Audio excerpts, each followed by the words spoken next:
isn't to live forever. The goal is to create something that will.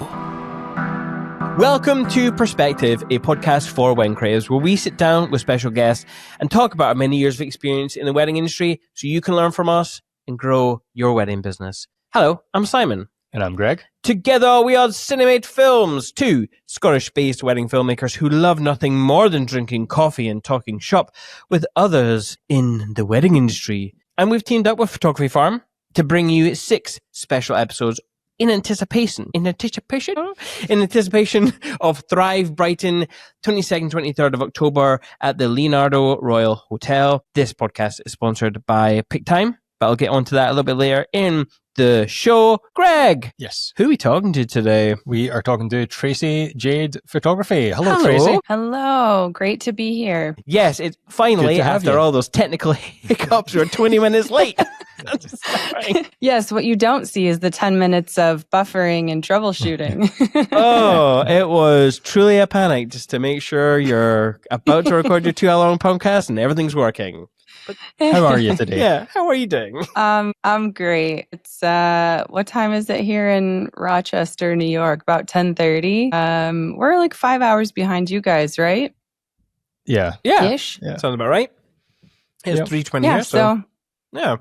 A good rare sunny morning here. It's been raining like nonstop, which is a little strange for our area. Yeah, it's been pretty rainy in general over here, but today, nice summer's day. Yeah. Beautiful. Anyway, Tracy Jade, for those who haven't heard of you, even those who have bought their tickets to Thrive and are going to be hearing you speak, who are you and what do you do? Yes, I am a wedding photographer based out of upstate New York. I focus on a very sort of documentary, as we know, is a buzzword right now in the industry, but do focus on a documentary observational approach when it comes to weddings. I have a journalism background, so I kind of bring that practice, that ethos into photographing weddings. So my focus is to work with people who are more turned off by elements of performative weddings. And people who just don't want to center their event on pictures. They're highly invested in high quality pictures, but they don't want that to be the focus of the day. Mm-hmm. So that is who I largely speak to and work with and focus on. Yeah. And obviously when you do come to Thrive, your topic is ethos and practice of an observational wedding photographer, which I think is really cool. That's right. And we will get onto that a little bit later, but I want to know more about how you even got into photography in general. Yeah, I don't know. It's like the classic story of kind of being somebody who always liked having a camera with them, whether it was just family functions or whatever. And then I just sort of stumbled into weddings, more or less. When I started getting more serious about photography, I kind of had this idea that I wanted to document family life, go into people's homes and just kind of photograph a day in the life, not asking anything of anybody, not, posing or directing or anything, just kind of documenting the chaos of everyday life. And, at the time there was a minimal audience for that. And I had a good friend who, suggested that I consider weddings and actually helped me get rolling with them. Mm-hmm. And so, one wedding turned into a handful the next year, turned into 10 the next, how that goes. It just sort of snowballs year after year until I found myself full-time and quit my full-time day job to focus solely on the business. So it just was kind of a progression of sorts, and learning that I could photograph weddings the way I wanted to, not in the sort of way that I just assumed people did. Yeah. And that took some time to kind of hone in on what exactly that was. But it's good to be in a place now where I kind of have clarity on what that is, and I know that people want that, and that's sort of the ideal scenario, right? Yeah. So how long ago was that, like the first few weddings, and what was your experience of weddings then, like before you found the ability to shoot the way you want to shoot? what was your sort of feeling of weddings back then? Yeah, that was probably 8 to 10 years ago when I, just did a wedding for free and then did one, for a few $100, and you know how we all start. And I think at the time I just was kind of going with the template model of how a photographer navigates a wedding day. Kind of going with that template model of, okay, this is what you do during this part of the timeline.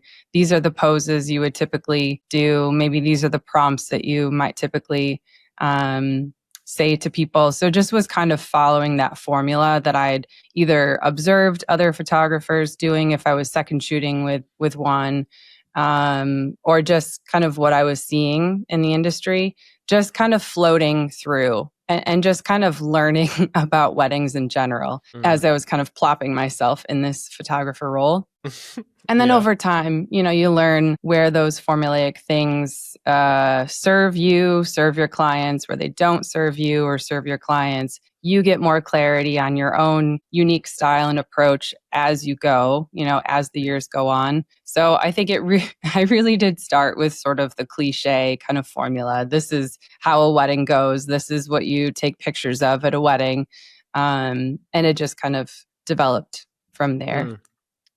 Did you learn how a wedding was supposed to be shot from another photographer, or were you online trying to learn about weddings, or like why? I think a why mix was of that a in your lot brain? of I think a mix of a lot of different things, and I often hear from other wedding photographers that they sort of started with a certain model or a certain approach, whether they learned it from another photographer, or maybe they were mentored by a photographer who did things a certain way, and you just kind of go on autopilot. You just kind of do that thing because that's what you do. And as when you're learning that process, you're not sort of independently thinking, well, how could I do this differently? Or could this look different? Or is this even what I like to do? You're just kind of going through the motions, I think, and doing the best job that you can do based on what you know. So I think when you start, at least when I started, I had a very limited understanding of what I wanted to bring to weddings. So I just was kind of, doing whatever I thought was expected. Yeah. Was there something that was a catalyst for you in terms of like how you approached the way that you wanted to? Yeah, I think that kind of always was there, even as I was kind of learning the ropes, coming from a journalism background. Very early on, kind of falling in love with documentary photography specifically. I just wasn't sure how that fit in weddings. Just kind of given what I knew about the wedding industry in general, being a more or less more performative industry, I think, in general. I didn't know how an observational sort of mindset or practice fit with that. So that kind of took some time to figure out, okay, well, if this is how a first look typically goes, if I'm more or less observing it, how does that look? And how do I even like facilitate that? How do I even have a conversation with clients that might help them think about it differently? Just kind of that whole workflow process of trying to figure out, okay, well, this is this thing, and how do I make it more this thing? Yeah. For a first look, how does that look different with your mindset? Because I suppose it's quite a set up, staged kind of moment, or can it be any other way? I'm not sure. Just talk us through how a first look, for example, would look. Yeah.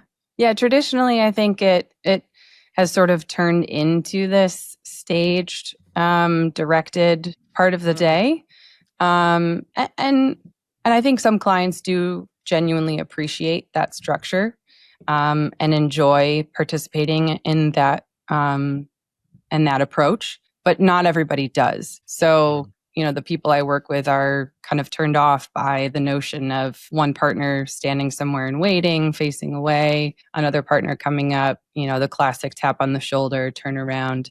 So some people are turned off by that sort of thing, and they want it to feel a little bit more natural. They don't want it to feel so performative and like they're on a stage. And they also want it to be a little bit more private. That's a really sort of intimate part of the day where, the partners are seeing each other for the first time. I like to kind of treat that like a private part of the day than an opportunity for me to creatively direct. So, conversation leading up to the day, I might ask them, how would you actually see each other if I wasn't there, if I wasn't taking pictures? This would happen. You would see each other before the ceremony if you're planning to do that. So we just kind of talk through, how might that actually look? Would you just kind of walk into a room and see each other? Is there like a place where you would love to meet? Like meet me in the woods at 2:00 kind of thing. What would it actually look like if a photographer wasn't involved in directing it, staging it, taking pictures of it? That's just from my curiosity is what I want to know and understand so that I can go into it and be more of an observer of that experience. Yeah. It has just became like the norm where it's like one person stands with their back facing, the other person walks up behind and taps on the shoulder. And it is very contrived and it's not a natural thing. It's always refreshing when you see one where the person's waiting facing the other person walking towards them. Yeah. We had one recently where it was a bride. I don't know if she spoke to you before doing it, but she was like, she didn't want to tap him in the shoulder because she just felt that was weird, like the whole, hello, I'm here. So she just walked up and cuddled him from behind because they were a very touchy-feely, cuddly couple. And that was just what she wanted to do because it was natural. So it's refreshing when you see people do it the way they would normally do it. Yes. And I think too, it's just important for me to not give permission because who am I to give people permission to do what they want to do on their wedding day, but to just make sure they know that they have the choice to do something different if they want to do something different. And I think there's a lot of pressure put on one partner too. I've heard photographers, videographers will tell one of the partners which way to turn around to make sure that, we can get the expression on their face when they turn around. And so then there's like all this pressure around, well, I should make sure I have a significant expression or reaction on my face when I turn around. So it's just a lot of, I think it really pulls people out of the moment and shifts their focus to pictures more than I'm seeing my partner for the first time on our wedding day. Yeah. It's funny actually because being a video, we're always working alongside somebody. So, there has been the occasion where one of our couple will turn to one of us and say, "Hey, what should I do?" And it's very strange to be two teams talking about what another person should do in this moment or any moment. It's just, I'm sure from their point of view, they're wanting to make sure they're doing things right. Yeah. But it feels so strange to me. I often just say, "Oh, be yourself," but then which is one of the worst things to say because just they already don't know what to do. Pretend I'm not here, but then I forget. Maybe the photographer has a way of working. So it's weird having that kind of balance. I sometimes do feel like I'm overstepping, but there is another person to consider on this wedding day, which again feels kind of strange that there is that notion of feeling like you can do that with someone's wedding or I don't know. Do you know what I mean? Like, I just feel like think it speaks to the kind of expectations that the industry has perpetuated where, not only do photographers, videographers feel all these pressures to photograph something a certain way, but the people getting married are feeling that too. When they turn to us, if they turn to us every moment and they're like, well, what do we do? Or what's next? Or, they have sort of forfeited their authority over the day because they're carrying a belief that they're seeing that photographers in charge, videographers in charge, or it needs to look this way to be a good picture, or it needs to happen this way to be a good picture. It's like the industry has made it really difficult for people to trust that they can let go of those things. So in their defense, when they're feeling vulnerable, feeling insecure, and looking to us to what happens next, I think that's just a failing of the industry more than somebody being kind of insecure and annoying. Yeah. I 100% agree with you. In fact, when you were saying that, if a couple did come to you and ask your thoughts, I feel complete sympathy, because the wedding industry, it doesn't just affect us creative individuals who have, we're on Instagram all the time seeing how other people shoot certain moments, but, couples, they get magazines, they read blogs, how when shouldn't be. It's hard. And, to feel like you're not, doing it right. It's such a weird thing. Yeah. Because weddings I are think such that's exactly it. Yeah. Yeah. Mm-hmm. Yeah, there's just so much pressure around doing it right, whatever that is. Yeah. Whatever. I know, right? And it's so hard just to try and convince somebody. It's like, you're fine. Just have a good time. Yeah. Just have a good time. It doesn't matter what you're doing. Like, if you're worried about pictures or whatever, that's not on you. That's our job. You've paid us to be here for that. That's our job. You just have a good time. Yeah. And I think, people are just looking for reassurance, I think, in that moment too. Even clients that I work with who are specifically turned off by those performative aspects of weddings, they're still going to feel insecure. They're still going to have moments of vulnerability throughout the day. So even they might look to me and be like, I feel so awkward, or I don't know what to do. And I like to just say something like, I'm actually getting so much just watching you. The way that you guys are moving, the things that are happening right now are perfect. If I need anything else to happen, I'll let you know. But otherwise, I just like watching you. And I think in that moment, there's still a pause for people where maybe they were hoping to be rescued a bit. Maybe they were hoping to be told exactly what to do. But if you just give people that ability to recalibrate on their own, then what you see and what you get is something real that is not directed. Yeah. I quite like actually that you say something along the lines of, I'm already getting so much from you. Whereas maybe I need to reword it. It's like, oh no, you're fine. Just have fun. That's not what they're asking of me, I suppose, at that very moment. They're asking, okay. Maybe I'm gonna steal that. Feel free. I think people just need to know that because they trust us, right? They want to make sure that we're able to do our jobs well, obviously, because they've invested in us. So I think they just need to hear in that moment that we're getting everything we need. There isn't anything else we need from them. Yeah. So Simon mentioned your Thrive title for your talk, the ethos and practice of an observational wedding photographer. And I feel like what we've been talking about is touching on that ethos and practice, but tell us a bit more about what that means to you. Yeah. I think that, I often kind of leverage it against sort of conventional wedding photography standards. But really what it is just a belief that you can go into a wedding day and not provide any direction, and that you'll get everything that you need as a photographer.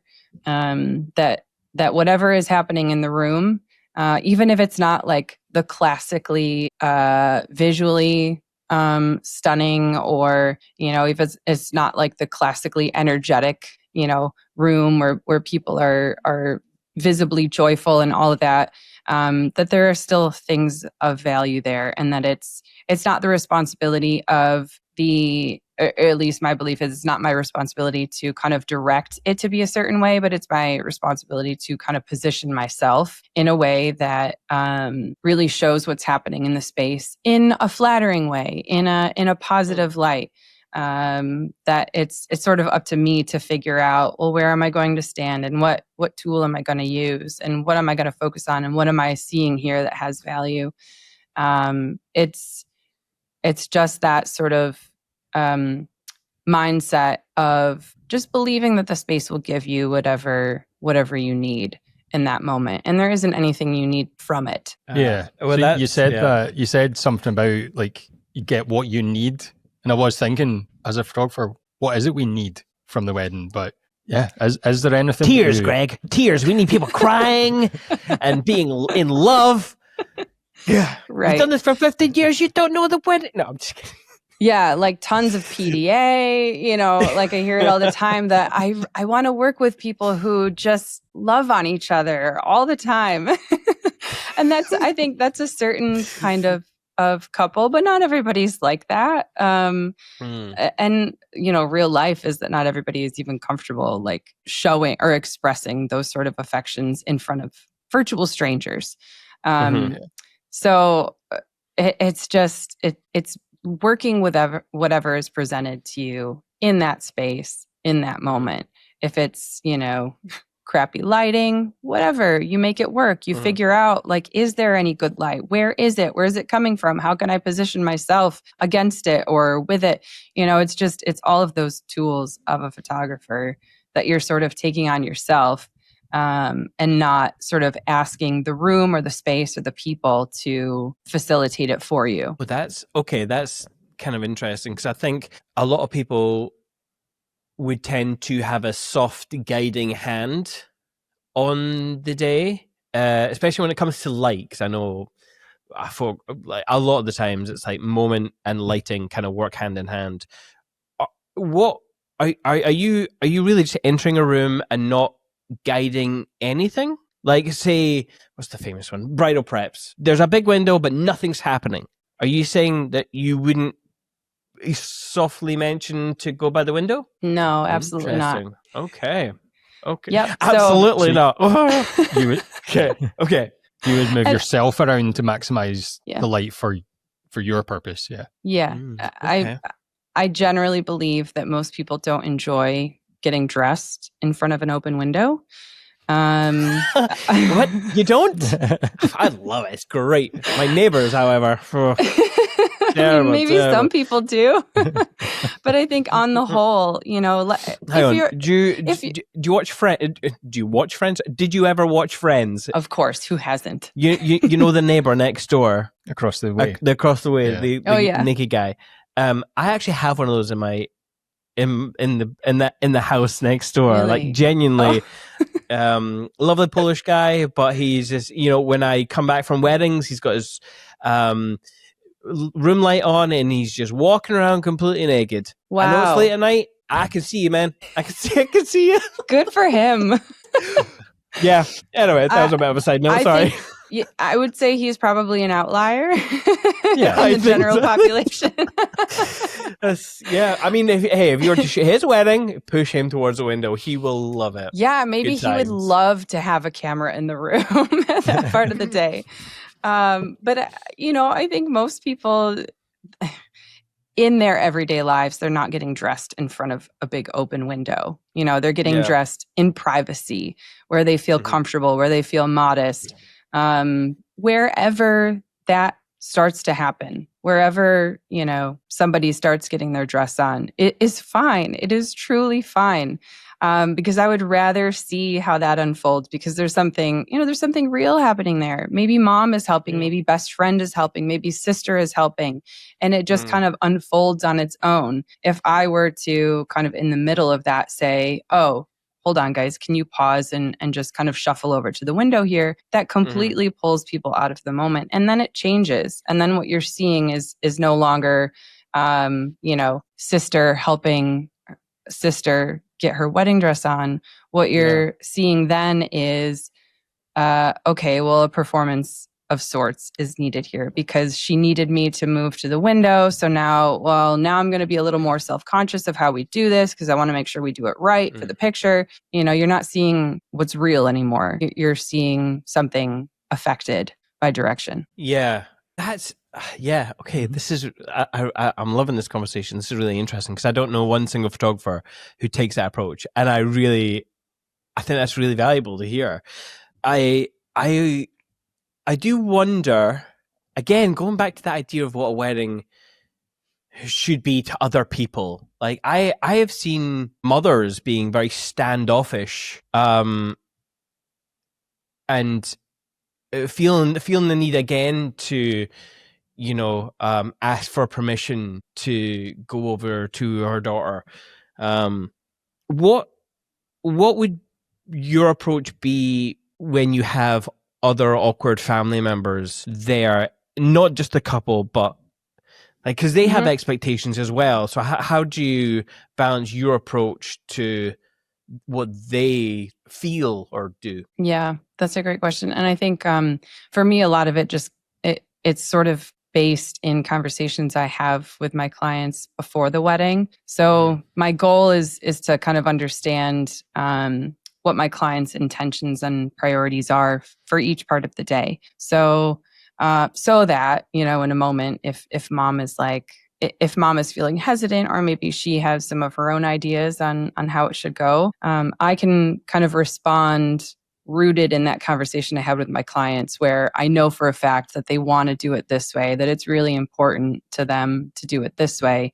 I can very graciously and gratefully communicate to mom in that moment. Your daughter shared with me that she would love for it to happen this way. I'd love to help that happen, but I thank you so much for your suggestion. I'm so grateful for your feedback. I think just having that conversation ahead of time and having that knowledge of what's important to your client, you can communicate that throughout the day to people who might have visions of their own or ideas or opinions of their own. Mm-hmm. Yeah. Since finding your style and having the confidence to go with that, have you noticed any changes in your couple's approach? Have they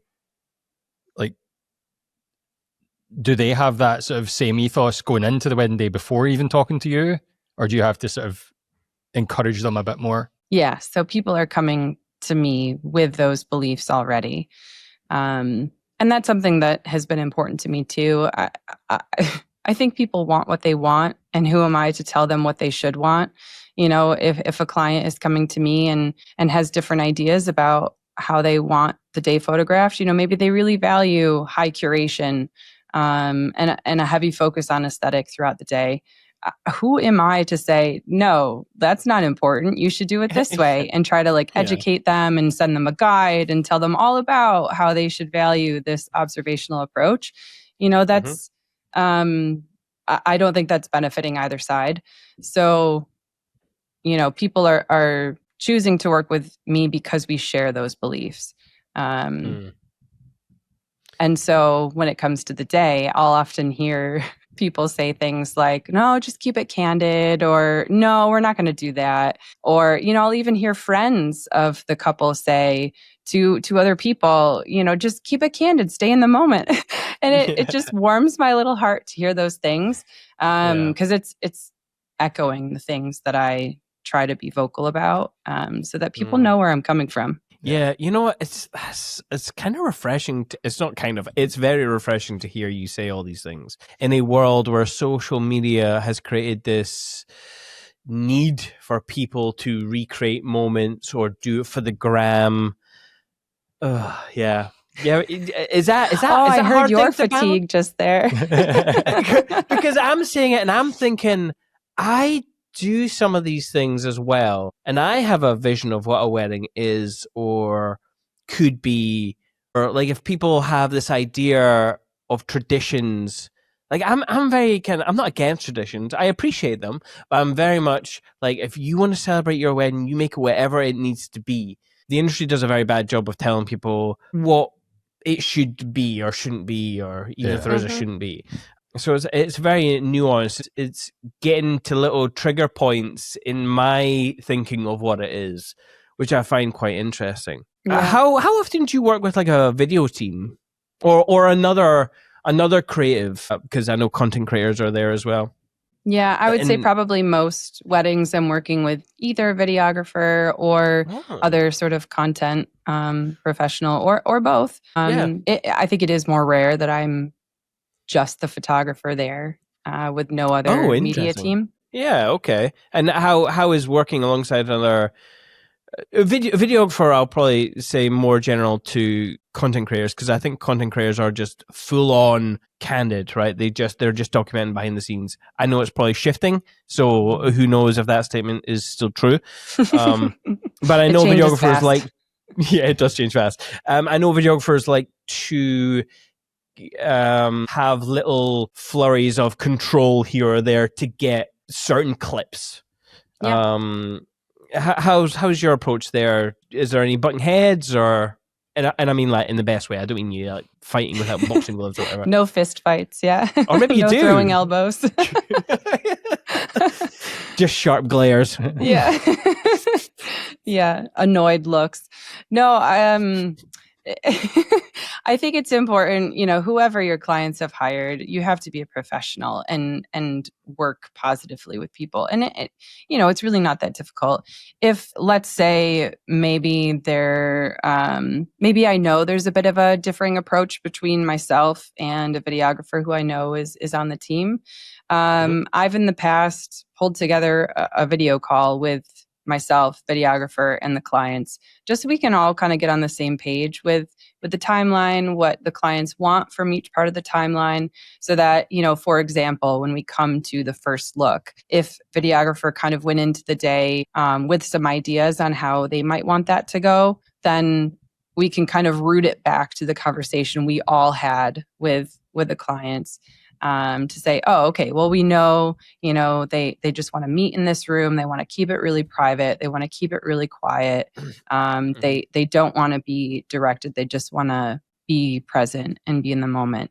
Then both myself and the videographer were part of that conversation. We go into the day with that understanding. So we're kind of on the same team going into it, rather than I'm coming in from my perspective, they're coming in from their perspective, and we're in the moment kind of shuffling to figure out how it's going to go. So I think that's really useful.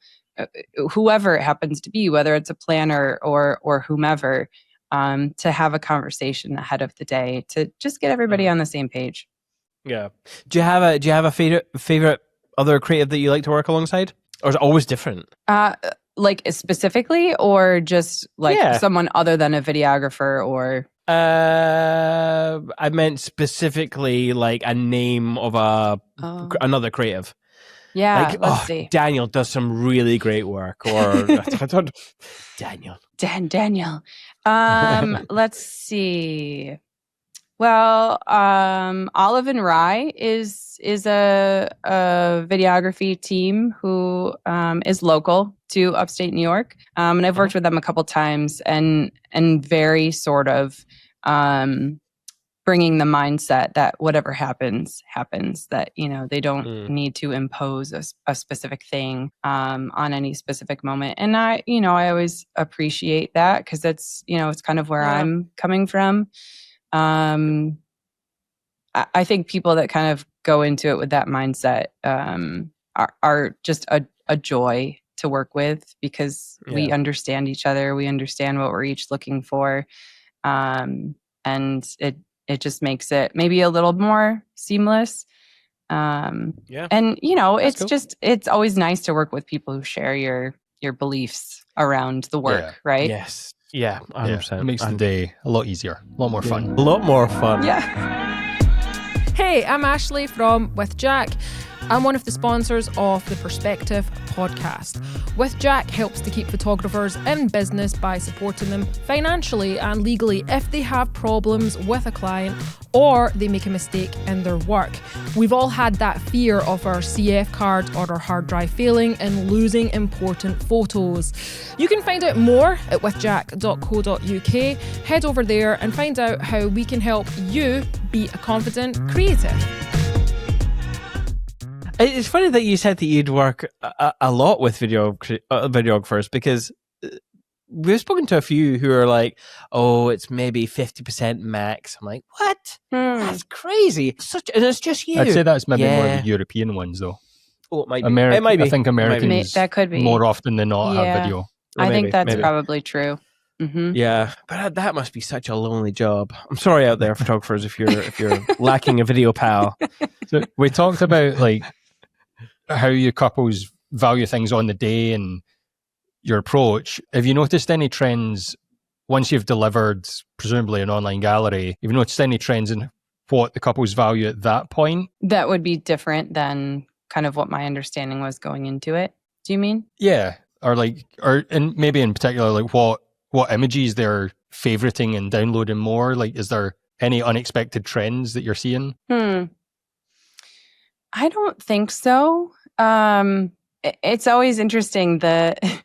I think it's a common thing where like photographers will be sort of surprised by the ones that are favorited, because they usually tend to be just maybe not like, they tend to be the ones where it's just a really sort of candid moment where the people that are closest to them are in it. Whether I find it like technically perfect, or, you know, maybe the lighting wasn't perfect or composition isn't perfect, but it's just something real that's happening that sticks with them.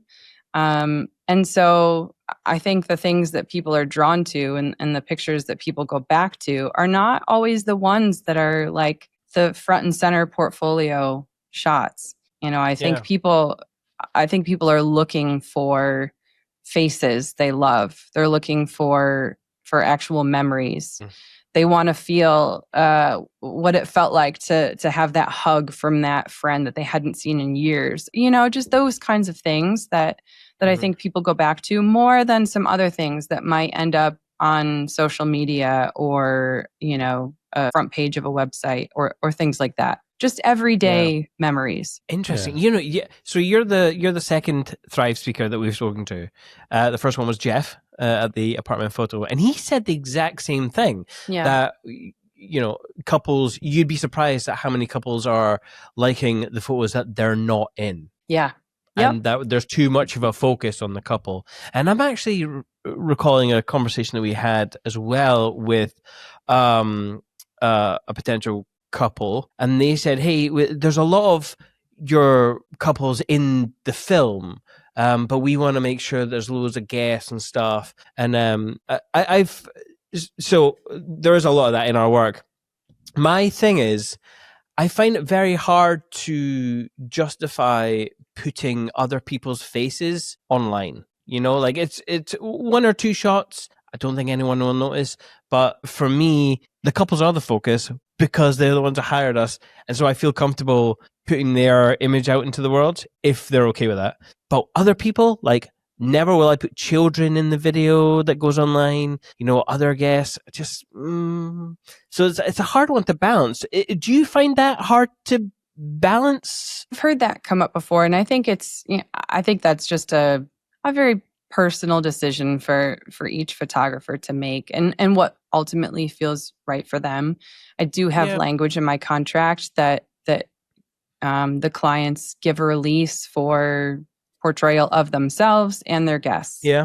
I think we do as well. But of course, you know, if that's just something that feels icky or uncomfortable for you, I think, you know, it's obviously within your right to decide what you display. For at least for me, I portraying guests, the guest experience. You know, the spectrum of emotions that everybody feels on a wedding day is a core part of what I share in my work. And sure, you know, those feelings can come up. But I get feedback where clients will say, you know, we loved seeing guests. You know, we loved that we saw guests represented so prominently in your work. I think for clients who don't want to be the center of attention all day, who really just kind of want to stay rooted in their intentions for the day, they don't want the whole gallery to be pictures of them. They want to see their family and friends as they know and love them. They want them to be well represented. So when they're kind of researching photographers and they're looking at the body of work of those photographers, I think those specific people are looking for a representation of guests, in addition to the mix of how the couple is portrayed. Yeah. Okay. Maybe I need to do some inner questioning as to where that issue of mine comes from, because I guess the thing, we could turn this into a therapy session. I mean, you're already triggering some of my things already, so why not? But you do put a lot of guests and a lot of kids and stuff in the other film. So there's the difference. There's the one that will maybe be public, and then there's a film that's just for the couple or their friends and family. Oh, yeah. Like, and that has lots of that. It's just when a potential couple is looking at our website, that's came up in conversation once before where they said, there's not much guests in this. And we had the response of, well, Whereas we can show you these ones that we've got permission to share, and you can see there is examples of friends and family. Yeah, there is. Silly person. Yeah, of course. Greg, We're just not showing you. Well, yeah, and no, with it's that just that. said, too, I have had clients who have specifically asked to not have anything shared on social media. And I'm always happy to honor those requests because not everybody wants to be plastered on social media. Absolutely. So Do you charge? Do you charge for that? Because this is I love this topic. No, great. Okay, thank you. Thank you. I just don't think it's morally right to charge someone for their own privacy. I just don't get it. I would agree. I'm sure the argument could be made that I maintain copyright of those pictures and I should have the right to share them and display them however I choose. But I do acknowledge that these are people's very personal, private events. And I have no problem whatsoever honoring those privacy requests. Yes, absolutely. The legal right, absolutely. Moral right, like laws are not written because they're moral. That's why I'm just, you know, this isn't a deep conversation, or it can be, but it's not. And I don't mean to shame other people for what they're doing. Let it be noted here today: if you charge people for a privacy clause, then you are morally inferior. You're morally bankrupt, you bastards. No, I'm yeah. Anyway, let's move on. If you were to speak to photographers out there, especially newer people to the industry, is there something that you would really want them to know moving forward? Like if you could speak to your old self, what would it be? I would say to kind of just disregard the conventions in the industry, not to disregard them as not useful when you're just getting started, but to really take them with a grain of salt. To really like explore if that approach actually feels good for you, if that approach produces your best work or the work that you believe would be your best work. I think having clarity in what it is you truly believe about weddings early on is really useful. And that's something that I developed years into the process. You know, I didn't have clarity on that when I started. I just was kind of following the formula. So I think kind of doing the work early on of really hashing out what your beliefs are about weddings, about what wedding pictures should be, about what a wedding experience should be, you know, where you find value in that, I think is really useful when you're developing a photography style. Sure, you can use some of the benchmarks and conventions to kind of get going, but don't use them as like scripture of sorts that you have to stick to those to be successful. Because especially in this really saturated market, you have to do something different to get traction and to be seen. And so, you know, if you're just kind of doing more of the same, then you're going to be unsatisfied and you're not going to get traction in the industry. So lose-lose. I suppose, yeah, absolutely right. You know, when you're saying that, I was thinking back to all the prep shots that I've seen, even done myself, but I've seen from bigger names who just take the very same approach, big window, all the similar shots, and I'm feeling they don't really stand out. Like I don't. Obviously, I don't. There was a time where I would look at a lot of galleries.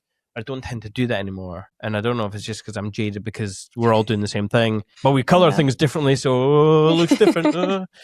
And that's the other piece of what I would say too is fill your brain with work that is not wedding photography. Or if you do want to fill your brain with wedding photography, go to a different decade. Go to the 40s, go to the 50s, go to the 60s. Stay out of this current climate, because you're just going to get more of the same, and it's just going to feed those pressures and assumptions and expectations that are mostly irrelevant when you're actually in the moment at somebody's wedding. So where do you find your inspiration? What sort of content are you consuming? Documentary photography. Whether it's, going to my local thrift store and just picking through the photography books on the shelf and getting one for a couple bucks, or, I'll often Google like old wedding portraits. I just like to see how those were done before social media took over. Do you have a preferred style or look of an old image, or?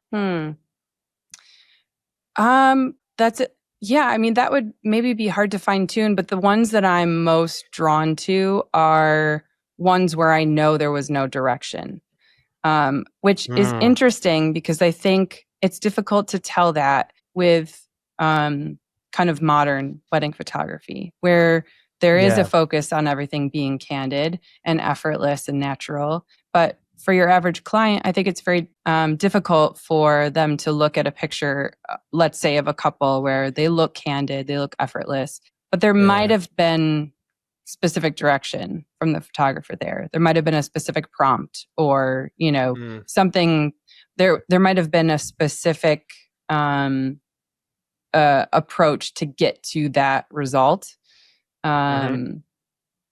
Where the pictures I see, where I know it's just in the moment, the photographer wasn't affecting that at all. They were there and they were just observing it. Those are the ones that I feel energy and excitement around.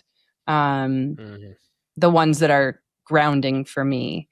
The ones where, I know there was some kind of intervention, and there's nothing wrong with that kind of intervention. It's just not what excites me. Yeah, I'm looking forward to show and tell, because there's one image of yours that I've picked, and it makes me feel like I am back in the 30s or 40s. Anyway, we'll get onto that a little bit later. I do want to talk about something on your website, which is again, very refreshing. I have to say, I've been really enjoying going through your work and your website, but it's the get to meet my clients section. Yeah, that's very new, and I can't wait to get more interviews up there. But that's been one of the exciting things I've been working on recently. Yeah. So was this an idea that you had, or did you hear someone else have the idea, or did it just come about by chance? Like, I want to know all about it, if I'm honest. I'll take credit. It was my idea. I just thought it would be useful because, I target people who are kind of in a specific market, who are looking for a different photography approach. And I think for those people doing research, it's difficult to find similar experiences that resonate for those people. So I thought that it would be helpful and useful to just kind of amplify the experiences and the voices of couples who were specifically looking for a non-performative approach for their wedding photography, just to dig in a little bit and explore with people why that came to be for them. What were their intentions for the wedding? What was important for them? What are the things that turn them off? One of the things that give them energy when they think about pictures of their wedding. So I've had a number of these conversations now as I've gotten into busy season, it's fallen to the back burner of actually posting them, of course. Of course. But I'm excited to get them up because I think what people are sharing in those conversations is incredibly relatable for people who feel the same way. And I think what I ultimately want when people come to my website is, sure, I want them to love the pictures and to kind of see themselves in the pictures, but I want them to know that the people I work with are their people. People who get it, people who share their beliefs, people who have the same intentions for their wedding, and to just be able to see them and hear them say things that they resonate with. Yeah. Can you explain a little bit more as to the process, and in case someone might actually be like, what are they talking about? Meet my clients? What? What? Because it's the first time I've ever seen it on a website, and I'm looking forward to seeing more. But tell us what it is for those who are like maybe unsure of what we're talking about. Sure. So I had set up some just video call conversations with my clients several months or even years after their weddings. Ooh, interesting. Yep. So I had a couple conversations where one of my clients, their wedding was 3 years ago. Another was a couple years, actually 4 years ago, there was one. So really kind of asking people to go back and kind of reflect on what their experience was when they first started researching a photographer. So starting those conversations by saying, by asking them, what were you looking for when you first started? What were you seeing out there? Was what you were seeing resonating for you, or were you looking for something else? And just kind of trying to explore what that experience was like of somebody unconventional doing research in a pretty largely sort of conventional market. If you're on Instagram, people have shared with me that a lot of what they see is just a lot of the same stuff, and that it just didn't feel like a good fit for them. And then just asking questions around like, okay, well, you had these beliefs about what you wanted your photography experience to be like. How is that an extension of just your life in general? Like, are those sorts of beliefs things you carry in life in general? Is the wedding an extension of what you value in life in general?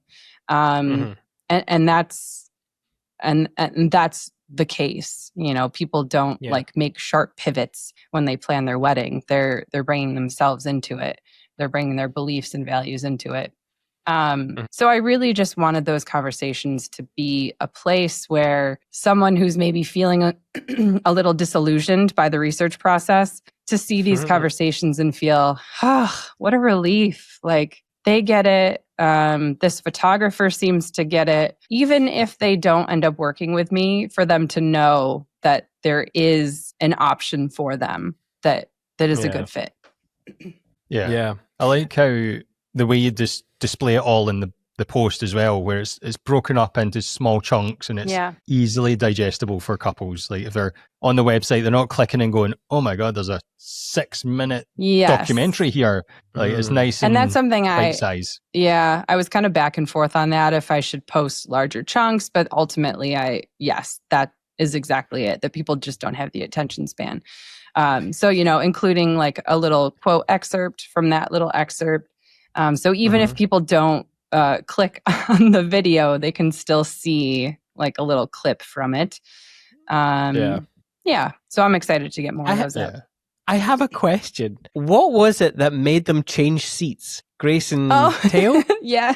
I think, was there like a toilet break? Is this conversation like 3 hours long? And they'd be like, I need to stop. Tracy, I need Can we to take stop an intermission? I think Tejo took their dog out. And then when I'm not sure why they switched, but when he left, she took his chair and Okay, go. That was fine. I was just they intrigued. did swap seats in the middle. Such a filmmaker question. The continuity's wrong. Continuity's legends all wrong. And the other thing with that too, I kind of went back and forth on, like, I obviously wanted the video and audio quality to be decent, but I wanted it to kind of maintain a more unpolished kind of feel. I didn't want it to feel heavily produced, because I think that would have been at odds with my whole ethos. So, I just wanted it to be, a couple real people on a real Zoom call. There's no lighting. There's no, fancy background. There's no mics. There's no, it's just, we're just having a conversation. Yeah. How are you, like, are you cherry picking couples that are invested and are going to say yes? Or how are you pitching this idea to them and getting the couple invested? Like, what's in it for them? Yeah, that's a very good question. So cherry picking, I think I asked quite a few. Ones that were like a really positive, sort of formative experience for me as well, just in kind of my development of shifting to an observational approach. People who really leaned into that and who were really specifically looking for that approach and really loved it. So my pitch was just an email to say, I've got this idea. I immediately thought of you to talk to. My goal is to try to make these thoughts and experiences more accessible for people who are doing their own research. Would you be open to hopping back on a video call with me and having, a 30-minute conversation? Most of them went longer, and I apologized after every single one to say, I asked for 30 minutes. I'm so sorry. I've taken more than that. But people were just so generous in what they were sharing.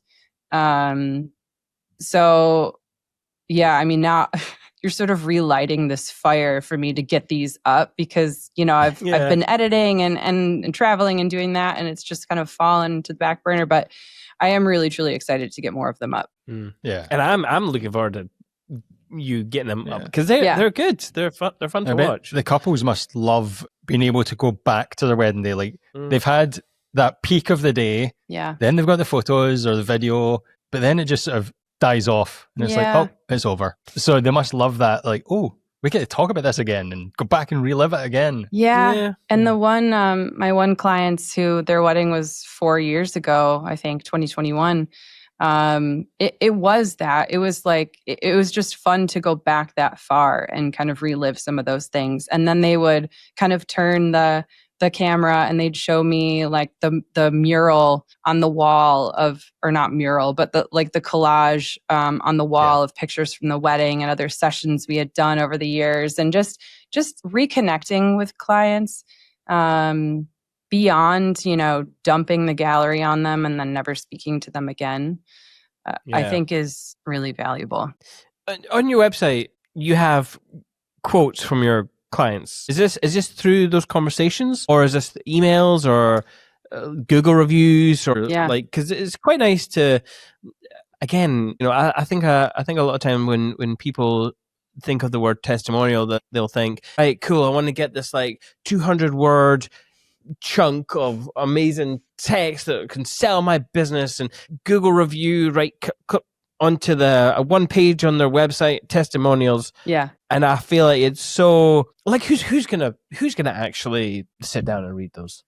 Yeah, genuinely. I do honestly wonder that myself these days. And those quotes are from a hodgepodge of sources. So some are from initial inquiries that people send me.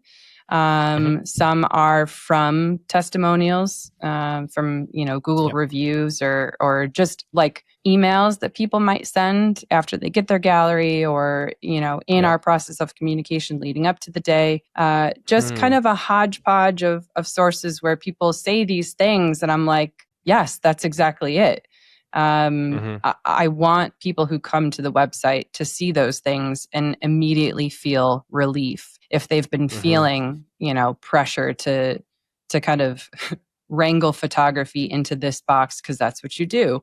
I want people to kind of immediately know that they don't have to do that. Yeah, and it's quite interesting because if I think of testimonials, in fact, literally because we're doing our website right now, using it up because we've left it for ages, and I just turned around and was like, oh, what's this thing doing? Oh, it looks terrible.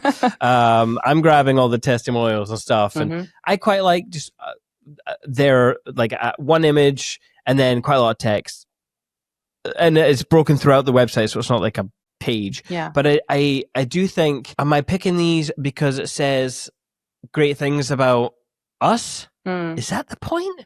Because you've selected slightly different kind of quotes from your contact with clients. It's, we want things to feel intimate and real. So it's in a different tense already. It's like, we want this, rather than every testimony I've ever seen, including ours, is like, but they were great.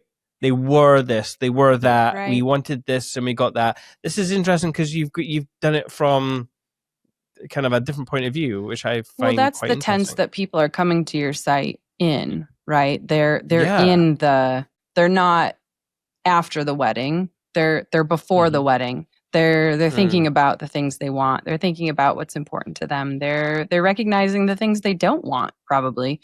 So I think just making those thoughts and feelings really, really accessible and easily digestible, like you said, I find valuable. And I've had clients who have said to me, I found your work. And, I had one gal who said that she started feeling emotional when she started reading the things on the site because she just had been feeling so frustrated by the process up until that point, just not finding something that felt like a good fit.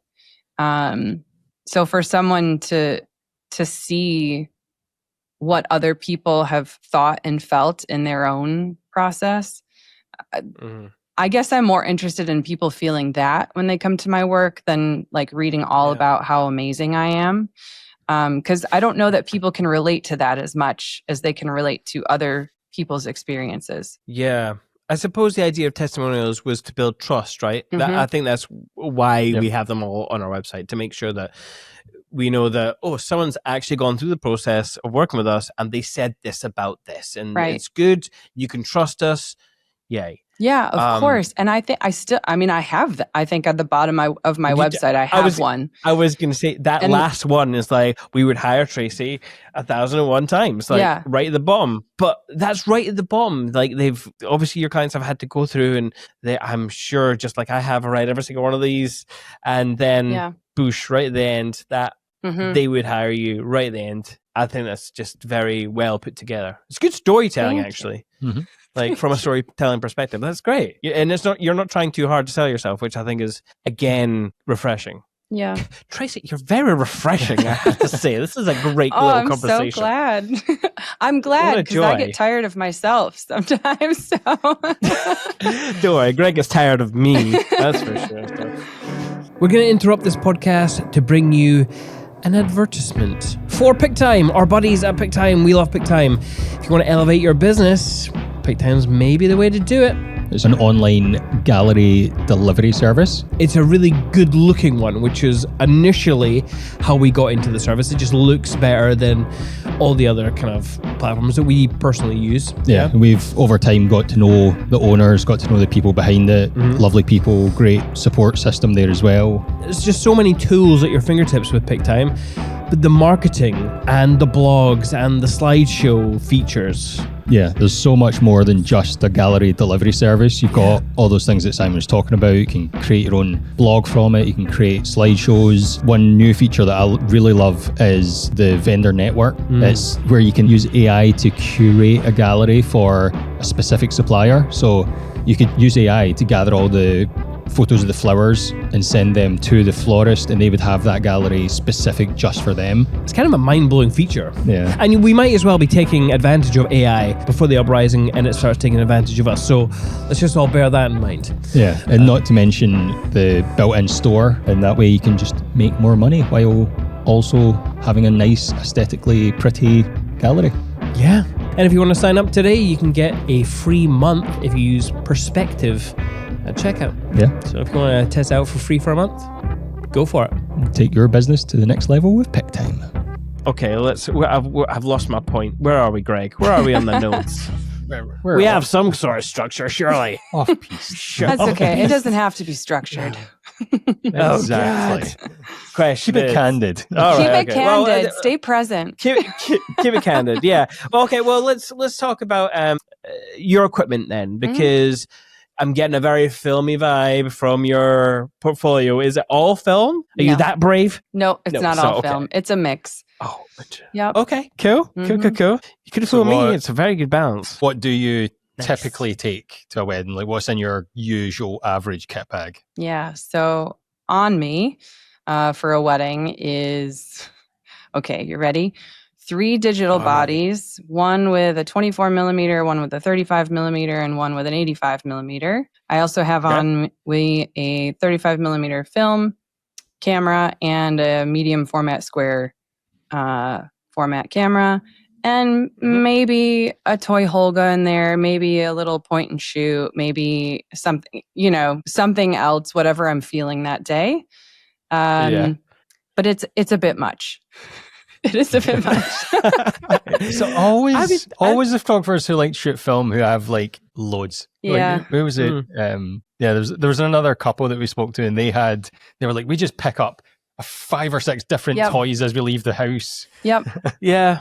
If I could figure out how to get more on me, I probably would, but I probably have to draw the line somewhere. I just like, I like to have different tools available at all times. I don't like to swap lenses. I don't like to go to my bag to grab, a different tool. I like to have access to them all day at any moment. Are they on you the whole time? Yeah, they are. Holy shit. How do you walk through doorways? Like, or not smash it can be a challenge. child in the face? Yeah, or even like shimmy, like trying to like maneuver through the dance floor can be challenging sometimes. Oh, yeah. Yes. Yeah, it didn't start that way. That's been a progression. But, as I added film into the mix, I said that I would never shoot film just for the sake of shooting film.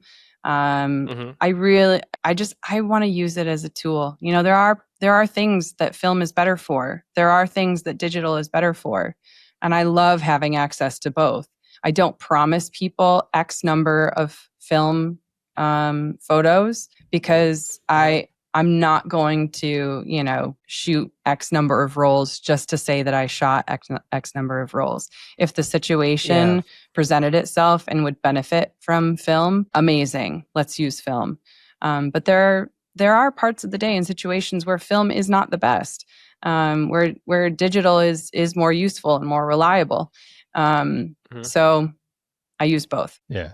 And so you don't charge extra for including film? No, there's no like film add-on. It's just, Yeah, there's a lot of people who do that as an upsell, but I like your approach where it's just like, if I feel it suits a film camera, I'll use it. Yeah. And that's just... And I genuinely love using those tools. It's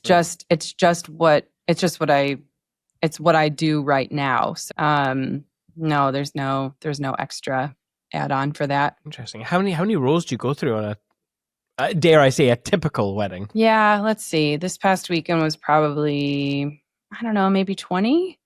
But that's, I don't think that's a ton. Sometimes I'll shoot less than 10. It just depends. Depends on the day. Yeah. Oof. Sounds like a lot. I'm just thinking, film's still expensive, right? It is, yeah. Film still, yeah. It is. Okay. But it really does. It slows you down, or at least it has slowed me down. So, before in a good way. What's that? In a good way. In a good way, yes. Okay. Yep. Yeah. And it kind of makes you more intentional. It sort of minimizes the spray and pray mentality. Because when you push that shutter button on a film camera, that's literally money that you're spending in that moment. So it really does it causes you to pause and make sure that what you're using that tool for is something that you really want to use it for. So it's been a huge shift for me just in my kind of personal practice, and hugely rewarding. I do find film to be really, really rewarding. Yeah. Yeah. While you're talking about like not promising a certain number of film photographs, like what do you offer your clients? How do you structure your package? Where do you put your sort of starting at price? Yeah. Tell us all that stuff. Yeah. So it's pretty simple. I don't actually have packages. There's nothing that I kind of send to a client before we have a conversation initially. We kind of have that conversation around what their expectations are for what might be in a package. And we kind of build that custom during that conversation. Right. So before I meet every client on a video call before we decide to work together. And before that call, I'll just kind of, make my own notes, sketch out, okay, where is this wedding happening? What travel would be required for me? What are my travel costs? Just kind of figuring out the number that I know would be worth my time and effort and energy to commit to that project. So before going into the call, I kind of have this is ideally what I would charge for this project. But we have just a candid conversation around that. I start that part of the conversation by asking them, how is that budgeting process going for you? What were your expectations going into this? How have they shifted over time? I'll ask them to be candid with me about if they're within a specific range or if they have a cap that they absolutely have to stay under. And they'll communicate that to me, and then we'll have a back and forth conversation on if their expectation meets the number that I've kind of set in my head, then we're golden. If there is a bit of a disconnect there, then, is there an opportunity for me to flex? Am I feeling really connected to these people where I can make a flex on my end? So it's really just a very kind of case by case, organic process. Over time, I just felt like the rigid sort of hourly package structure, or you get this with this package and this with this package. It just didn't make sense to me anymore. So I just kind of ditched all of that. And I do have a range that I kind of go into every conversation hoping to meet. But there's a little more kind of give and take there. Yeah. What were the things that weren't working for you in terms of like the usual way that people price their package? Let's go for the package kind of formula. The big, little, small. What was sitting not right with you? Yeah, I mean, I used to do a 4-hour package. I had probably a 6-hour, an 8-hour, a 10-hour. I felt like, I don't know. I felt like it was almost like nickel and diming the situation in a way. And I felt like too, I like showing up for the day. I like being there at least 8 hours. Because I find that most people, like the 8 to 9 hours is kind of the sweet spot of where I feel most people are finding important coverage is important for them. So that's kind of where I start. If people are looking for 10, 11, 12 hours of coverage, then we look at an additional investment, because that's overtime. That's a long day. 10 to 12 hours is a long day. So I do think that an extra investment I would ask for that in that situation. But I don't know. It almost felt a little bit like salesy and marketing-y in a rigid way that just didn't make sense for me anymore. I wanted to keep it a little more organic and a little more conversational, Yeah. And hopefully you're not, so I have known photographers to show up to a wedding and feel like they have undercharged their own value. And I think a lot of creatives are stuck within the package structure. Yeah. And I can understand why you have the package structure for sure. Like, from a psychological point, you want to direct people in what's the best way to do that, kind of showing them what the most they could spend and the least they can spend, and usually they go in the middle. That's the psychology of the 3 packages, right? Isn't that great? Yeah. But there is that feeling of not valuing yourself for a specific wedding. Can you speak to that kind of notion for our listeners who might be in the same kind of place? Yeah, I mean, I think what I realized for myself is that every wedding scenario was truly so different. They were all happening in different places. So the financial cost for me, the time cost for me, the energy cost for me varied so much from project to project that the package structure just didn't make sense in that way. Why would I charge the same exact amount for a wedding here at home where I didn't have to travel? The same amount as, one where I might have to hop on a flight or take a really long day drive. That's a time investment. There's more money that I'm investing in that project to book a flight, those sorts of things. So I just found that each project varied so much in what it was asking of me financially, time and energy wise, that a rigid sort of structured package it just didn't kind of match what I was experiencing for those projects. So just kind of giving myself the permission and flexibility to really, like, case by case, evaluate what that is for me. There's nothing wrong with that, especially if you're your own boss. Yeah, 100%. 100%. Yeah. So for a local wedding, say, what is that kind of minimum number that you like to go to clients kind of in the back of your head? What was that kind of number? Yeah. So on my website, on the contact form, I kind of I have like an average investment that clients can expect. I think on there right now, I've got, I think, between 9 and 12K. 2026 bookings currently, my average booking there is between 11 and 12K.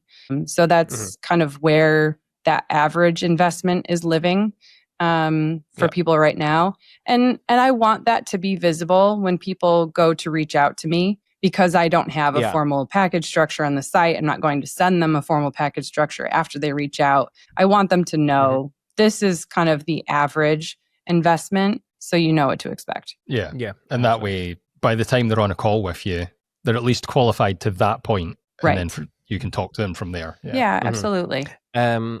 And it also mentions how many couples or how many bookings you like to take a year. Yeah. Which is, I think, also quite good information to offer up to clients, just so they know that the value proposition kind of needs to be where it is in order to be a living person who needs to pay for stuff to live. Yeah.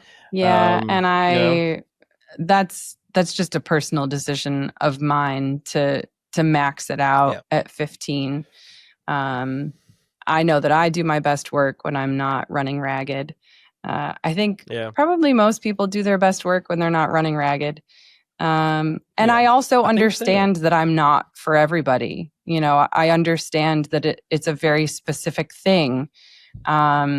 And it's a very specific market. So, you know, am I going to be booking 50 weddings a year? Probably not. And I would never want to do that anyway. So 15 is kind of the sweet spot for me right now. Yeah. I take it you're not strict on that, though. Like, if someone got in touch and was really, really keen to book, you'd take it to 16, you know, there's 17. a lot of things to consider there, you know, depending on when it is. I think that's the thing that's another thing I would probably tell photographers, is to really be in tune with what you want in your personal life versus your business life. So if you know, for example, you want to take July and August to do some hiking, you know, I like having some summer months to do a little bit of hiking. I don't want to fill the weekends with work.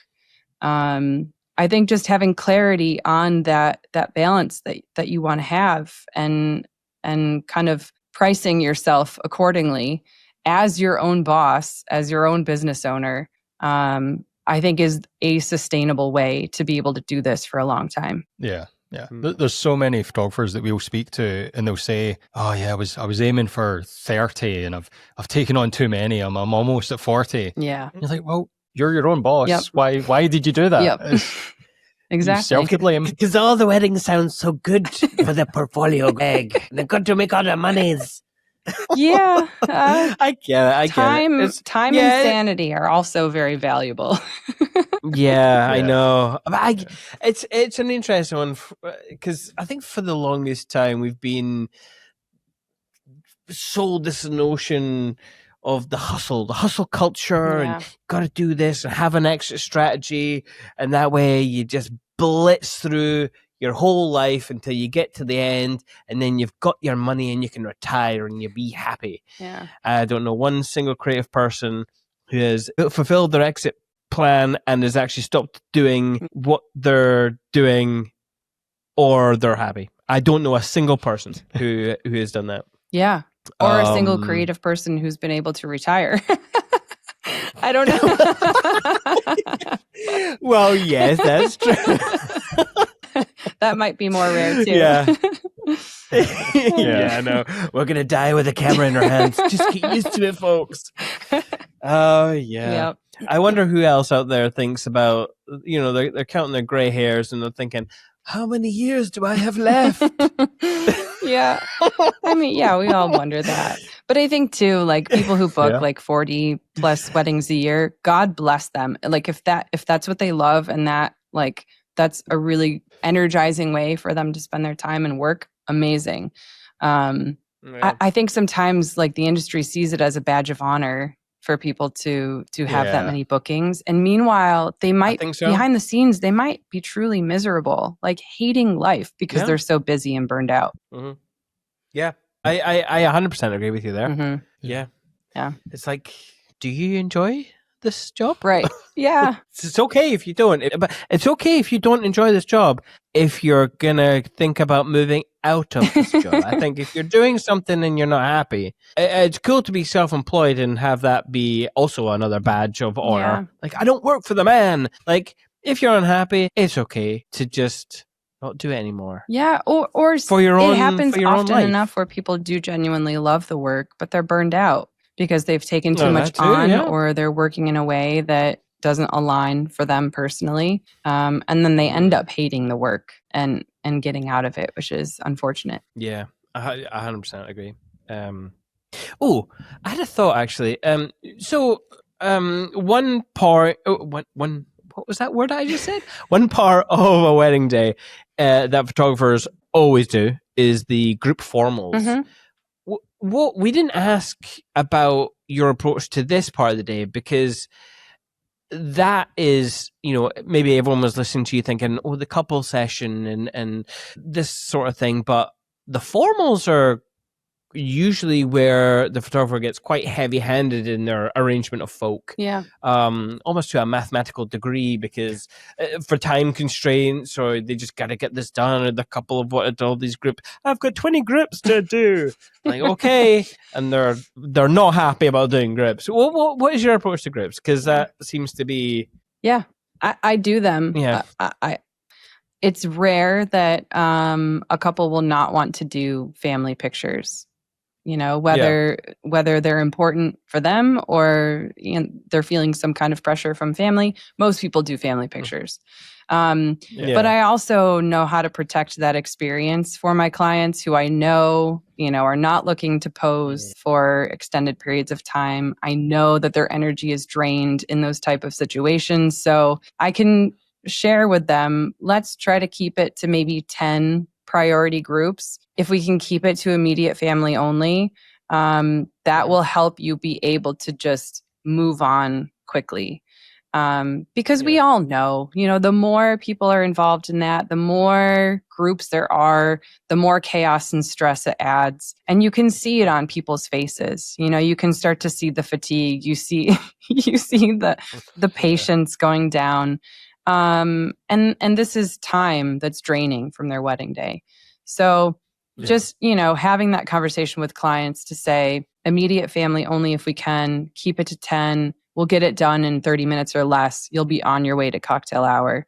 And people are relieved to hear that, that it can take that little amount of time. But in terms of the actual approach to those, I used to be pretty rigid with them. I used to put people all in a line. I'd even draw a toe line in the sand and say, okay, everybody's toes on this line. And, and I'd have everybody's hips and shoulders facing inward toward the couple. And I'd tell the gentleman to put their hands in their pockets. And I felt this need to kind of micromanage the way people gathered in the frame. Mm-hmm. I've since ditched that approach. I really like to see now how people organically gather. So how do people come into the frame naturally? Where do they stand? How do they stand? Are there greetings happening as they're coming into the frame? Maybe grandma hasn't seen the bride yet that day. So she's finally getting the chance to give a hug and congratulate. And all of those things are valuable for pictures as well. So I'm not tunnel visioned in waiting until everybody's in the perfect spot and then taking the picture. It's it's a process throughout. So, you're taking pictures as people come into the group, you're taking pictures as people leave the group, because there's actual real family dynamics in play there, more really in that part of the day than any other part of the day, because they're all in one place. So just kind of allowing that to happen, not kind of death marching people in and out, but just allowing that space to breathe, for greetings to happen, for people to kind of settle in the positions that they feel good in. And people will ask me, like, where should we stand? And I'll say, well, where would you like to stand? Because I don't know the family. They know each other. They know, like, who's partners with who, and they know those dynamics. So I'm comfortable to just let people kind of gather as they want to. And visually, I like the levels more now than kind of that like straight line aesthetic. Levels are nice. Some people in the back, some in the front, some in chairs. I'm comfortable letting all of that breathe now. Yeah. Sorry, I'm not ignoring you. I'm actually just trying. I'm looking through your portfolio to see if I can find any group shots. Oh, there might not be but any. I can't see any, Tracy. I should put some up should there. we talk about some more exciting photos? That's some good homework for me. Maybe I should put some up there. You don't have to. Don't do it for Simon. I was going to say, you're going to leave here going, I got to put those interviews up. I know. And then I got to get the group shots for Simon. I know. That was not my intention, I promise. My to-do list. Yeah. Yeah, we've all got the list. Oh, Everyone knows, and we all ends. just put it off. But if this is inspiration for you to get your couple stuff up, you use it. Thank you. You've lit a fire.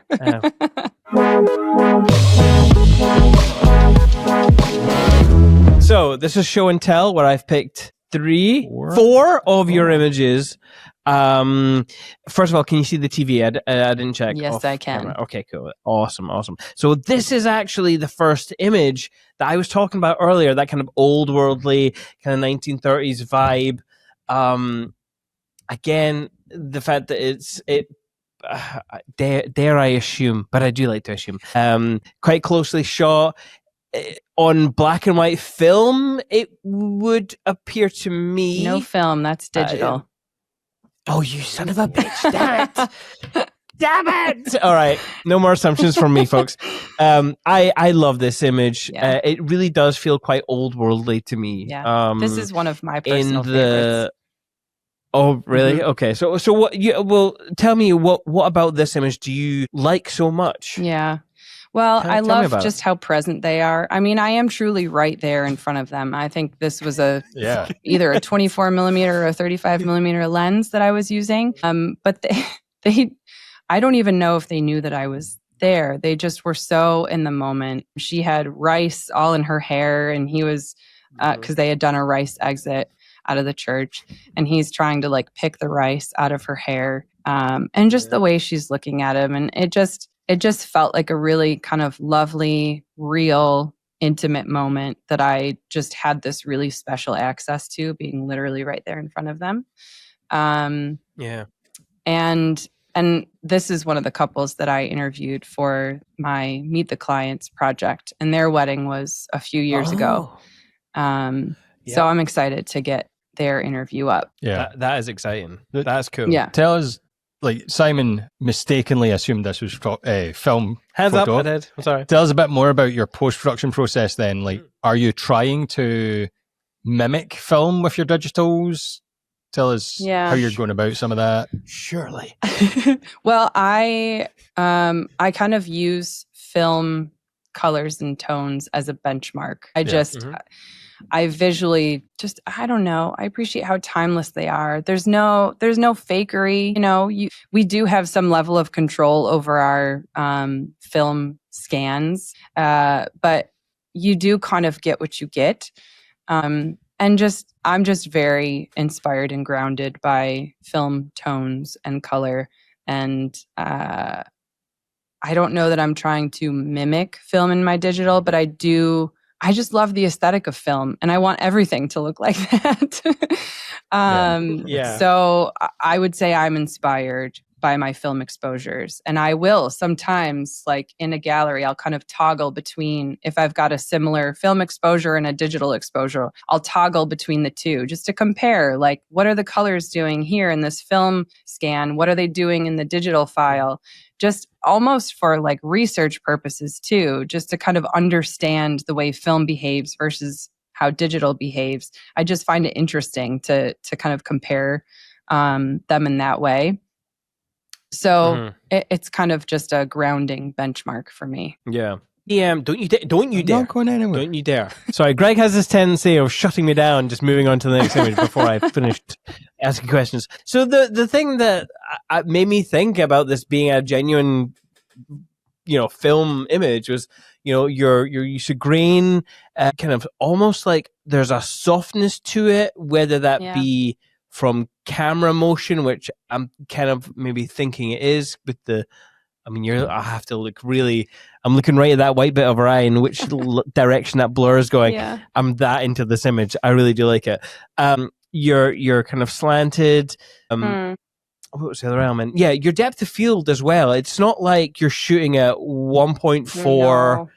No. You are closing that iris, or maybe it's just the lens that you've taken, but it makes me think, what is your approach to shooting with a digital camera where you can spray and pray? Because I know you've talked about spraying and praying, but I'm sure there's a mindset that you want to have in your work, not just matter of the tool. Am I right in saying that? Yeah.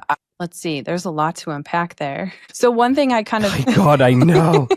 I'm sorry. That's okay. I do this all the time. One thing I actually figured out over the last couple of years is that I hate shooting wide open now. I very, very rarely am shooting at like 2.0 or less, or, I'm trying to even stay over. Like if I could shoot the whole day above f10, that would be lovely. And I would sacrifice my shutter speed to stay above there.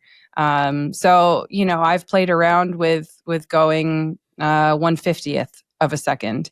Going lower than that makes me a little bit nervous right now, but I am pushing it more. Because I just like to have more information in the frame. I like for more things to be in focus. I like the background to be in focus. Maybe there are people and faces in the background. I want to see them in detail, in addition to what is in focus in the foreground. So I pretty radically made that shift maybe a couple of years ago. It was like one wedding where I was like, nope, no more f2. And I shot the whole day. Oh, man. Pretty tight. And I never went back. I swear to God, everything about this conversation has been so refreshing. All right, next image. It, like, everything is just totally disregards every kind of like concept, preconceived notion of what a wedding should be or how it should be shot, what it looks like. Yeah. Okay, so this next image. Yes. I'm assuming. I'm scared to assume now, but I will. I'm assuming it's a bonfire or some sort of fire, because all these lovely shapes. Again, you were talking about being willing to lower that shutter speed to 1/50th. An image like this is only achievable when you're brave enough to do that. And you do lose, the definition of people's faces and what other things are going on. But the things you gain, even the subtle things that you gain, like these random kind of shapes up here, the soft blue lights, which I'm assuming is the film was pushed 3 stops. Wow. All right. Okay. So tell me about this image, your process, what you shot it on, and what you like about it. Yeah. So this was like end of the night, probably in the last 15 minutes of coverage. Bonfire. I think this was Cinestill 800 maybe film, 35 millimeter. And I must have been probably around 1/20th of a second there. I mean, that's a pretty slow exposure. And there was no light other than from the bonfire. And the kind of lights lining the trail there you can see on the right. But Is this what these kind of soft blue lights are? They're internal light hitting the lens and bouncing around inside the lens. No, that's because from, it's a very straight line. Yeah, that's just chemical process stuff from sitting in the chemicals so long. Yeah. Really? Yeah. And that's cool. I just chose to keep them in because I felt it was part of it. Oh yeah, 100%. Yeah. What great just pop of color there. Yeah. But yeah. Yeah, and I just like love the motion fires there. Yeah. I've kind of leaned more into if I am shooting at a slower shutter speed, just kind of embracing the motion there because people were moving. I'm there's so much stigma against blurry photos in the industry right now. Yeah. A lot of people are kind of intentionally going for the blurry look. And so I have nothing against it. It sometimes just happens because people are moving. And you see that in old, film photographs where cameras weren't fast. People were moving, and so you saw the movement. So I've just kind of learned to embrace that in situations where the gear couldn't be pushed any further. Yeah. Yeah. I feel like it adds to this image though, because it feels like a chaotic situation at the end of a night, and this blur and shutter drag adds to that chaos. Yeah. And the 100%. embers from the fire, I love the sort of pattern they've made with that slower exposure. And I hope that it kind of helps people feel what it might have felt like to be there, around the fire. Yeah. Yeah, I really like this. This would be the sort of image that I would actually print and hang up on a wall, if I'm honest. Yeah. Like if this was my wedding, 100% that would be printed off large, hanging on. Yeah. This is great. I love this. Yep. And that's one, honestly, one that image. you never know if, when I shot this, there's no guarantee that was going to come out. So you just never know. And it's sometimes really surprising when it works out well. Yeah. Yeah. You mentioned the blue dots being a case of just the image being in the chemicals for longer. Are you doing the developing yourself? No, I can't take credit for that. I'm scanning my own negatives, but I don't process. Yeah. Okay. Who processes your my local lab, Prouse stuff? Productions? Cool. Yeah, stuff. I've always tend to be a higher anxiety gal, and the idea of mailing my film out somewhere just gives me way too much anxiety. So I drive it straight to my local lab, and then I drive and I pick it up. So that's it's just how I do it. Gives me way too much anxiety to think about mailing it out. Stuff, man, makes me. I don't like it at all. I don't even like posting stuff out in general. Like I get Greg to do all the mailing of stuff. Like we went through our old storage room and we were just getting rid of old lenses. I was just like, Greg, I can't. I just don't. You do it. Yeah, please. You do, I understand. I was on first name terms with the postman. Well, that's good too, because maybe he'll look out for you and your stuff. Yeah. Yeah. Right. So, next image. Is this the last image? No, it's not. This is number 3. I really like this image as well. It's such a cute little voyeuristic, quite a documentary shot actually. But I just liked it for that. Yeah. There's a lot of kind of. I don't want to say clutter because it's not clutter. Clutter has such a negative kind of connotation. I don't find clutter to be negative. But you can see...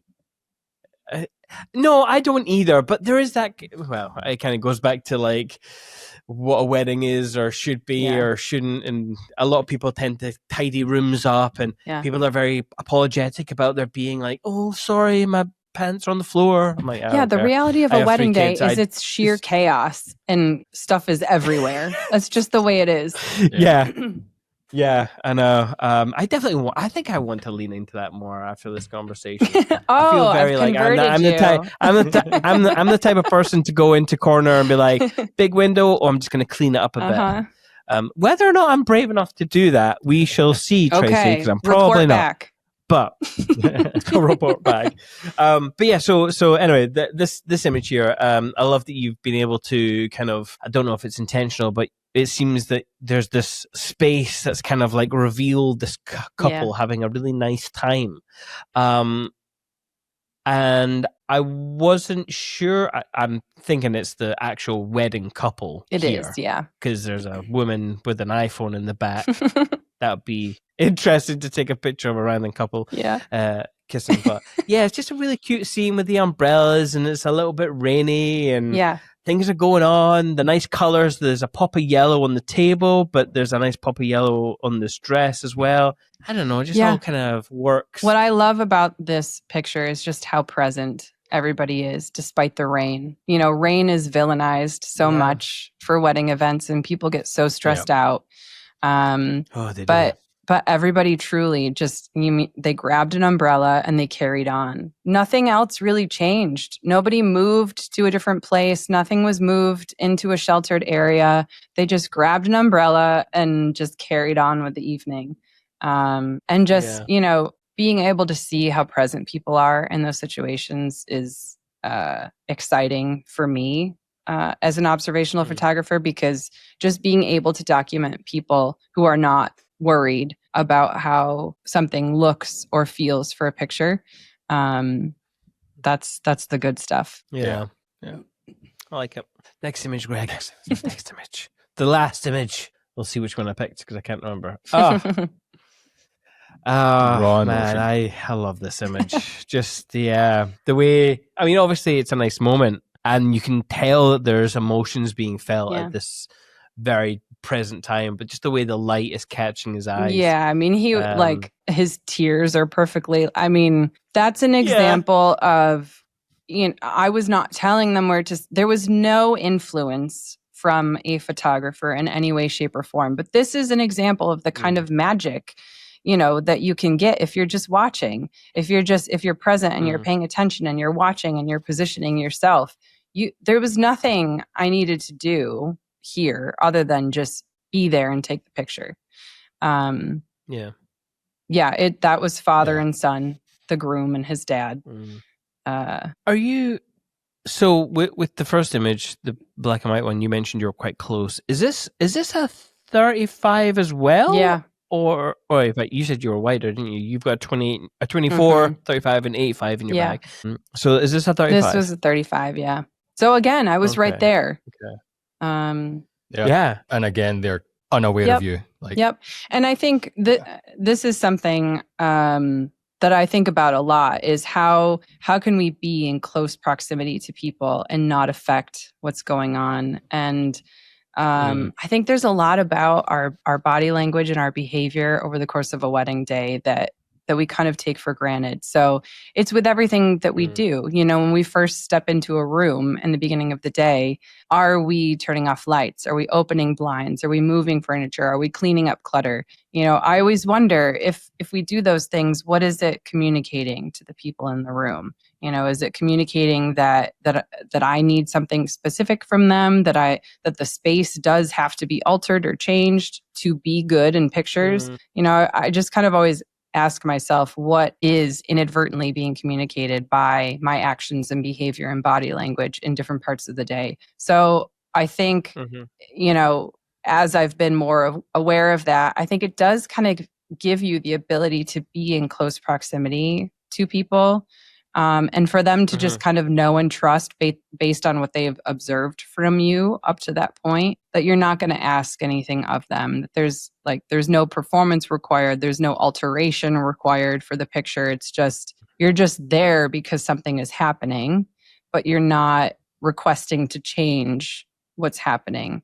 So I think just kind of building trust with people that you'll be present, but you're not going to ask anything of them. I think it can be pretty powerful throughout the day. Yeah.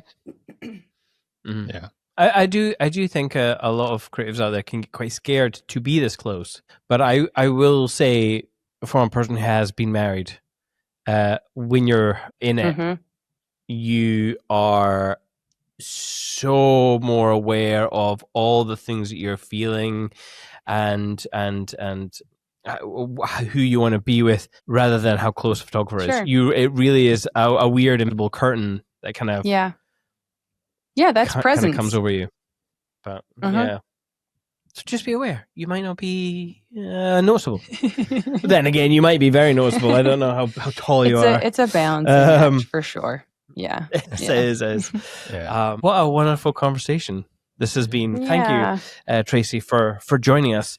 Last question, I suppose. I'll let Greg. This is your question, Greg. This is my question. I get one an episode. You get one an episode. Make it good. And then I just ramble on. It's the same one every time. Yeah. Do you have any book recommendations for our listeners? Whether that be like a photo book, like an old photo book that you have loved throughout your sort of career? So one photographer that I just love, as somebody who really is truly opportunistic with what is presented to them in the moment, and just being an absolute master at positioning and waiting and like clicking that shutter button at the very exact moment to get the magic, is Henri Cartier-Bresson. Henri Cartier-Bresson. Just an absolute master documentary photographer, that I kind of go back to often enough when I feel like I want to ground myself a little bit. But I mean, just Google him. He does have books, but just really inspiring from a truly observational perspective. Yeah. Some of his images are absolutely timeless. Oh yeah. Like complete, like and what a world they kind of open up, from a time that obviously no longer exists. Like we're so far removed from that time period that it's just, and that's that type of work that is like really truly uninfluenced by a photographer is the stuff that I feel the most excitement around. And that's like, I'm always looking for those things on the course of a wedding day. And just trying to bring that same ethos that there's nothing about a wedding day that needs my direction. It would all happen whether I was there or not. It truly would. Maybe family pictures is the exception, but you know what? I bet if I wasn't there, family pictures would still happen and the cell phones would be out. And how would that look? How would people gather in that situation? So that's the thing that's most interesting for me. I find that so much more interesting than whatever I could ask people to do. Would you say he's an influence on your style? Because I'm noticing some close kind of comparisons. Well, I'm going to take that and run with it and say, yes, absolutely. I mean... Okay. I mean, obviously, I don't think he ever shot a wedding, did he? I don't think so. Who knows? I would pay a lot of money to see those pictures if he did. Yes, indeed. But that sort of ethos, it is, yes, very influential for me. Yeah. I could get one other question. Okay. Whoa, okay. I'll be the. No, it's a Thrive podcast. Oh, right. So, yes, of course. What can people expect from? We've talked about like your ethos and your talk title, but what about day 2 at Thrive? What can they expect from you? Yeah, so that's kind of in the works, but I would love the shoot to kind of mimic maybe what a wedding photography portrait shoot might look like decades ago, before social media took over, before we had these kind of common prompts and poses circulating in the narrative and circulating in the practice, just really truly what a photographer might be focusing on if this were like moments after the ceremony or whenever that might be happening.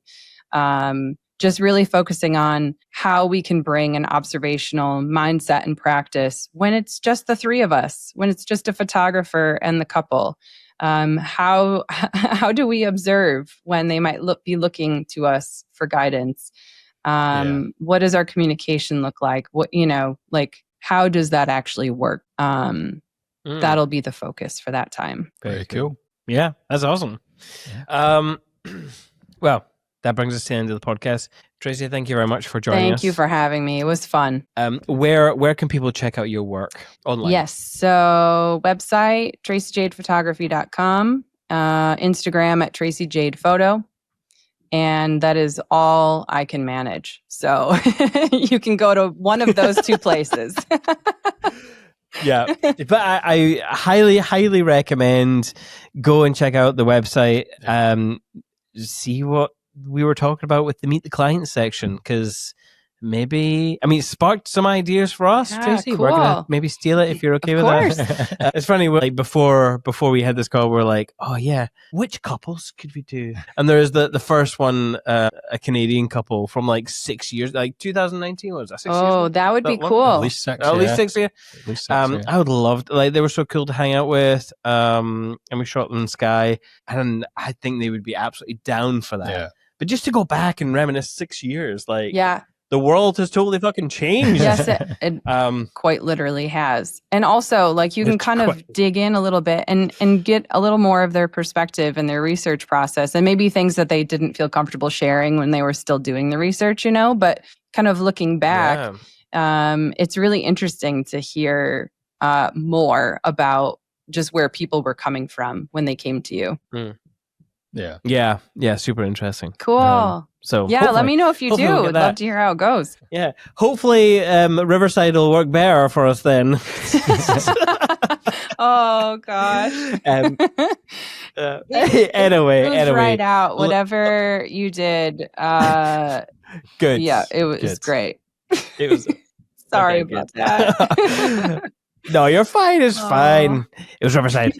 Anyway, listeners, are you ready for Thrive? Actually, I wrote down the words. Are you ready to thrive? Oh, sorry. Are you ready to thrive? Get ready for your 2-day workshop. The All-Star Wedding Photography Conference, taught by 6 phenomenal speakers. 22nd, 23rd of October at the Leonardo Royal Hotel in Brighton. The best industry sponsors. Small group sessions with the speakers. Beautiful portfolio content for sure. You do get your lunch and snacks. Brighton's a cool city. You get some goodie bags. You get to hang out with your industry peers and your pals. And I mentioned the snacks, right? You did? I did. Buy your tickets, people. It's a really good, fun time, and it's pretty inspirational.